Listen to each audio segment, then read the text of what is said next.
Hello everyone, कैसे आप सब लोग। आज मैं आपसे डिस्कस करने वाली हूँ मैथ्स का most important topic time and distance के जितने भी सर्कुलर ट्रैक वाले क्वेश्चंस बनते हैं वो सब मैंने इस वीडियो में लिए हैं। 2017 से 20 तक तो ये क्वेश्चंस इतना नहीं आते थे। मैंने सबसे पहले टाइम एंड डिस्टेंस के सारे क्वेश्चन मदर्स की जो बुकलेट मिली थी हमें प्रीवियस ईयर क्वेश्चन की इससे किए, लेकिन इसमें मुझे सर्कुलर ट्रैक के इतने क्वेश्चन मिले नहीं। 2021 से 2023 तक सर्कुलर ट्रैक के जितने भी क्वेश्चन आ रखे प्रीवियस ईयर पेपर में वो सब मैंने किरण की बुक से किए हैं, और कुछ क्वेश्चन मैंने टेक्स्ट बुक पे जो मॉक लगाए उसमें मुझे अच्छे लेवल के मिले वो भी मैंने लिए हैं। तो आप ये वीडियो लास्ट तक जरूर देखिएगा, आपको हेल्प करे। कमेंट से बताइएगा कि आपको कैसा लगा। दो व्यक्ति पी और क्यू एक दूसरे से 844 मीटर की दूरी पर हैं। वे दोनों क्रमशः 12 मीटर पर सेकंड और 8 मीटर पर सेकंड की चाल से समान दिशा में साइकिल चलाना शुरू करते हैं। कितने समय में पी क्यू को ओवरटेक करेगा? तो देखिए, सबसे पहले हमें डिस्टेंस दे रखा है 844 मीटर, और पी की चाल दे रखी है 12 मीटर पर सेकेंड, और क्यू की दे रखी है 8 मीटर पर सेकेंड। जब कभी भी दोनों एक ही दिशा में चल रहे हो तो हमेशा चालें एक दूसरे से माइनस होगी। सापेक्ष गति कैसे निकालेंगे? हम एक दूसरे को घटा के। तो 12 - 8 बराबर 4 मीटर पर सेकेंड। ये आ गई हमारी रिलेटिव स्पीड। अब हम इससे टाइम निकालेंगे। 844 कुल दूरी है बटा कुल चाल है हमारी 4 मीटर पर सेकेंड। तो टाइम कितना आ गया? 211 सेकेंड। यानी 211 सेकेंड के बाद पी क्यू को ओवरटेक करेगा।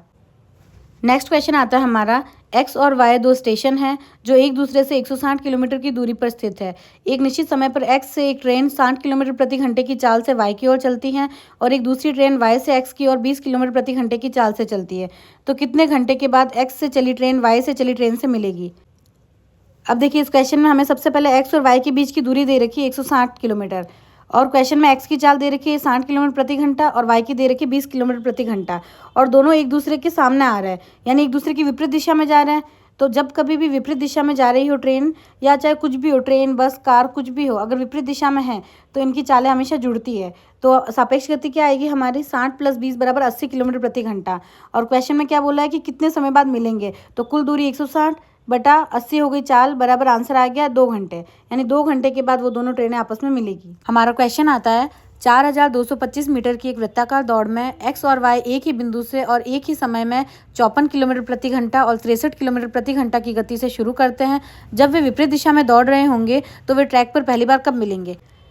फर्स्ट थिंग क्या है, इसमें हमें वृत्ताकार पथ दे रखा है, ठीक है। तो उसकी लंबाई कितनी दे रखी है? हमें 4225 मीटर। तो हमारे पास कुल डिस्टेंस है।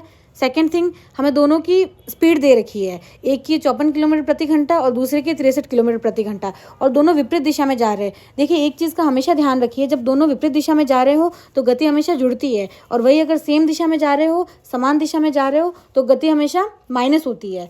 तो हमारी सापेक्ष गति क्या होगी यहाँ पे? विपरीत दिशा में सापेक्ष गति बराबर 54 + 63 बराबर 117 किलोमीटर प्रति घंटे। तो हम क्या करेंगे, इसको मीटर पर सेकंड में बदलेंगे। 117 × 5/18 बराबर 65/2 मीटर पर सेकंड। ये आ गई हमारी सापेक्ष गति। अब हमें क्वेश्चन ने पूछा कि पहली बार कब मिलेंगे? तो कुल दूरी बटा कुल चाल। कुल दूरी कितनी? 4225, और सापेक्ष गति हमने कितनी निकाली? 65/2। तो हमारा टाइम क्या आ जाएगा? 130 सेकंड। नेक्स्ट क्वेश्चन आता है हमारा, 3600 मीटर लंबे ट्रैक पर एक वृत्ताकार दौड़ में एक्स और वाई क्रमशः 27 किलोमीटर प्रति घंटा और 45 किलोमीटर प्रति घंटा की चाल से दौड़ते हैं। माना वे एक ही समय और एक ही दिशा में चलना प्रारंभ करते हैं, तो वे प्रारंभिक बिंदु पर पुनः कब मिलेंगे? अब देखिए, इस क्वेश्चन में क्या हमें वृत्ताकार पथ दे रखा है, पहली चीज़ तो ये, और दूसरा दोनों की चालें दे रखी है, और हमें पूछा है कि प्रारंभिक बिंदु पर पुनः कब मिलेंगे। तो जब भी ऐसे क्वेश्चन आया जिसमें एक तो वृत्ताकार पथ दे रखा हो और प्रारंभिक बिंदु पर कब मिलेंगे ऐसा पूछे, तो हमेशा हमें समय का एलसीएम लेना होता है। टाइम निकालो और टाइम का एलसीएम लो, तो जब वो पहली बार मिलेंगे वो टाइम आ जाएगा। सबसे पहले एक्स का टाइम निकालेंगे। तो एक्स का टाइम कैसे निकालेंगे? 3600 कुल दूरी है हमारी बटा 27 किलोमीटर प्रति घंटा में दे रखा है, तो हम इसे मीटर पर सेकंड में बदलेंगे। तो गुणा करेंगे 5/18 से। तो एक्स का टाइम क्या आ गया? 480 सेकंड। फिर वाई का टाइम 3600 बटा 45 × 5/18 बराबर 288 सेकंड। अब हमें पूछा प्रारंभिक बिंदु पर कब मिलेंगे, तो हम लेंगे इन दोनों का एलसीएम 480 और 288 का। तो हमारा एलसीएम आएगा 1440, यानी 1440 सेकंड के बाद वो प्रारंभिक बिंदु पर मिलेंगे। देखिए, इस क्वेश्चन में हम कंफ्यूज हो सकते हैं। हम जैसे क्वेश्चन पढ़ेंगे हमें लगेगा कि दोनों सेम दिशा में जा रहे हैं, तो दोनों की चालों को माइनस कर देते हैं और कुल दूरी में भाग देते हैं, और जो आंसर आएगा वो हमारा टाइम होगा। लेकिन नहीं, इसमें ध्यान दीजिए, एक वृत्ताकार पथ है, और वृत्ताकार पथ जब भी हो तो वो हमेशा एलसीएम से सॉल्व होता है। सबसे पहले एक्स का टाइम निकालना होता है, फिर वाई का टाइम निकालो, फिर दोनों के टाइम का एलसीएम लो, क्योंकि लास्ट में हमें क्या पूछा है कि प्रारंभिक बिंदु पर किस समय मिलेंगे। समय पूछा तो पहले दोनों का समय निकालना रहेगा, फिर उन दोनों के समय का एलसीएम लेना पड़ेगा, फिर जो आंसर आएगा वही हमारा टाइम होगा जब वो प्रारंभिक बिंदु पर पुनः मिलेंगे। नेक्स्ट क्वेश्चन आता है, 1500 मीटर की दौड़ में वाहन पी वाहन क्यू को 200 मीटर की शुरुआत देता है, फिर भी वाहन पी 8 सेकंड से दौड़ जीत जाता है। एकांतर रूप से यदि वाहन पी वाहन क्यू को 400 मीटर की शुरुआत देता है तो दौड़ एक साथ समाप्त होती है। वाहन पी को 1500 मीटर चलने में कितना समय लगता है? देखिए, हमें इस क्वेश्चन में दो फर्स्ट कंडीशन में हम क्या लेंगे, पी की टोटल दूरी है 1500 मीटर और क्यू की दूरी कितनी 1300 क्यों हुई, क्योंकि पी ने क्यू को 200 मीटर की शुरुआत दी, तो 1500 में से 200 गए, हमारे पास कितना है 1300, यानी पी जब 1500 दूरी तय करेगा तब क्यू कितनी करेगा 1300। फिर हमें पी की गति निकालनी है, पी का टाइम मान लेते हैं टी, तो गति क्या आएगी, दूरी बटा समय, तो 1500 बटा टी, और क्यू की गति कितनी आएगी, क्वेश्चन में क्या बोला है कि पी 8 सेकंड से दौड़ जीत जाता है, यानी क्यू को 8 सेकंड ज़्यादा लग रहे हैं, पी जीता मतलब क्यू को ज़्यादा टाइम लग रहा, तो हम क्या करेंगे 1300 बटा टी प्लस 8, ये हो गई क्यू की गति। अब सेकंड कंडीशन में क्या दिया हुआ है हमें, की दूरी है 1500 और क्यू की दूरी है 1100, 1100 कैसे है, क्योंकि पी ने क्यू को 400 की बढ़त दी सेकंड कंडीशन में, तो 1500 में से 400 के पीछे कितने बचे 1100, और अब क्या दोनों का टाइम सेम है, दोनों का टाइम सेम है तो अब दोनों का टाइम हम बराबर रख देंगे, तो दूरी हमारे पास कितनी 1500, पी की दूरी है 1500 बटा पी की चाल हमने फर्स्ट कंडीशन में निकाली थी 1500 बटा टी, क्यू की दूरी बटा क्यू की चाल, तो क्यू की दूरी कितनी 1100 बटा क्यू की चाल कितनी 1300 बटा टी प्लस 8, इन दोनों को बराबर में रखेंगे तो हमारा टी का मान आएगा 44 सेकेंड, ये हमारा आंसर है। धावक ए और धावक बी 800 मीटर लंबे वृत्ताकार ट्रैक पर 18 किलोमीटर की दौड़ लगाते हैं, दोनों क्रमशः 200 सेकंड और 250 सेकंड में एक चक्कर पूरा करते हैं। प्रारंभ से कितने समय बाद तेज व्यक्ति धीमे व्यक्ति से आखिरी बार मिलेगा। अब देखिए ये क्वेश्चन भी कैसा है, वृत्ताकार पथ वाला है। जब कभी भी वृत्ताकार पथ का क्वेश्चन आए तो हमेशा वो एलसीएम से सॉल्व होगा।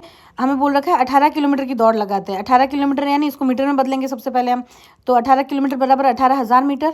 अब हमें क्वेश्चन में क्या बोल रखा है कि 800 मीटर लंबा वृत्ताकार ट्रैक है, एक चक्कर लगाने में 800 मीटर लगता है, तो 18,000 लगाने में कितने चक्कर लगेंगे, 18,000 बटा 800 यानी 22.5, टोटल 22.5 चक्कर लगेंगे। अब नेक्स्ट ए को एक चक्कर पूरा करने में कितना समय लगता है 200 सेकेंड, तो ए को 22.5 चक्कर पूरा करने में कितना समय लगेगा 22.5 गुणा 200 यानी 4500 सेकंड लगेंगे टोटल एक। अब क्वेश्चन में क्या पूछ सके प्रारंभ से कितने समय बाद वो आखिरी बार मिलेंगे, तो देखिए सबसे पहले कब मिलेंगे, दोनों के टाइम का एलसीएम निकालेंगे, तो उस टाइम पे वो फर्स्ट बारी मिलेंगे, तो दोनों का टाइम कितना है 200 और 250, इसका एलसीएम निकालेंगे जो आएगा हमारे पास 1000 सेकंड। लास्ट में क्वेश्चन में क्या बोल रखा है कि तेज व्यक्ति धीमे व्यक्ति से आखिरी बार कब मिलेगा, तो हम क्या करेंगे तेज व्यक्ति का टोटल टाइम लेंगे। तेज व्यक्ति का टोटल टाइम हमने कितना निकाला था 4500 सेकंड, 22.5 चक्कर निकाले और टाइम है 200, तो 200 इंटू 22.5 मतलब 4500 सेकंड।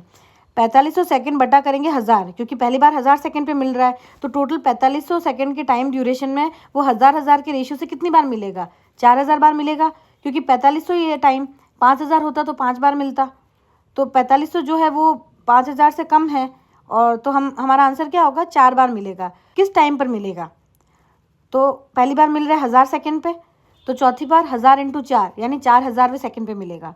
ये क्वेश्चन थोड़ा टफ है, मुझे भी समझने में काफ़ी दिक्कत आई थी, लेकिन जब एक दो बार आप इसकी प्रैक्टिस करेंगे और रिवीजन करेंगे तो ये समझ में आने लगेगा और एग्जाम में इजीली सॉल्व होने लगेगा। नेक्स्ट क्वेश्चन आता है हमारा, ए बी और सी एक बिंदु से दौड़ना शुरू करते हैं और वे 1200 मीटर लंबे वृत्ताकार ट्रैक के चारों ओर 2 मीटर पर सेकेंड, 4 मीटर पर सेकेंड और 6 मीटर पर सेकेंड की गति से एक साथ दौड़ते हैं। ए और बी एक ही दिशा में दौड़ते हैं जब किसी अन्य दो के विपरीत दिशा में दौड़ता है, तो वे कितने समय बाद पहली बार मिलेंगे।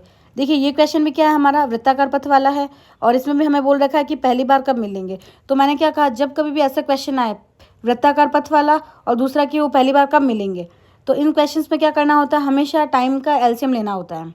लेकिन इस क्वेश्चन में क्या बोल रखा है दो तो एक दिशा में जा रहे हैं ए और बी और सी आ रहा है विपरीत दिशा में, तो अब हम इसमें कैसे निकालेंगे चाल और टाइम वो देखते हैं। सबसे पहले ए और बी की गति क्या है, सापेक्ष गति क्या होगी ए माइनस बी यानी 4 माइनस 2 बराबर 2 मीटर पर सेकेंड। फिर बी और सी की सापेक्ष गति क्या होगी, ये दोनों एक दूसरे के विपरीत जा रहे हैं तो इन दोनों की चालें जुड़ेगी 6 + 4 यानी 10 मीटर पर सेकेंड, और ए और सी ये दोनों भी विपरीत जा रहे हैं तो इन दोनों की चालें भी जुड़ेगी 6 + 2 बराबर 8 मीटर पर सेकेंड। अब हम इससे निकालेंगे ए प्लस बी का टाइम। देखिए कुल दूरी हमारे पास कितनी है 1200 मीटर, तो 1200 में ए प्लस बी की जो सापेक्ष गति आई थी उसका भाग देंगे तो हमारे पास टाइम आएगा 600 सेकेंड। फिर वैसे बी प्लस सी का टाइम निकालेंगे 1200 बटा 10 बराबर 120 सेकेंड, और ए प्लस सी का टाइम कितना आएगा 1200 बटा 8 बराबर 150 सेकेंड। अब क्वेश्चन में हमें बोला है कि वो कितने समय बाद पहली बार मिलेंगे, तो अब हम तीनों के समय का एलसीएम ले लेंगे जो कि आएगा हमारे पास 600 सेकेंड, और क्वेश्चन में हमें मिनट में पूछे तो हमारा आंसर आएगा 10 मिनट।